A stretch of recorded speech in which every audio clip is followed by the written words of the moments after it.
И последнее стихотворение, если позволите, прочитаю я. Меня зовут Лариса Саевич, я тоже инвалид первой группы, заместитель директора Республиканского центра слепых и слабовидящих ДНР. Прошу сразу прощения. Несмотря на то, что мы сразу заявили, какие стихи мы учим наизусть, это стихотворение сегодня уже прозвучало. Но я подумала, наверное, раз учила, и стихотворение хорошее, поэтому извините за повтор, другое, более взрослое прочтение этого же стихотворения, которое прозвучало несколько минут назад.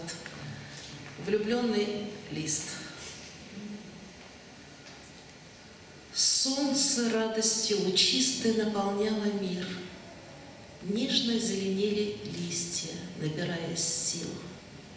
Засиял под солнцем лист на высокой ветке.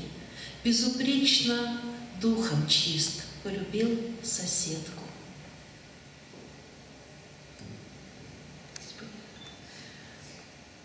Днями ей шуршал на ушко, нежно шелестел, о любви своей подружки каждой жилкой пел. Осень заменила лето, дождь сменяет зной, шепчет милой о рассветах листик пожилой. Желтый лист шептал подруге о любви своей, предлагал свои услуги, улыбался ей.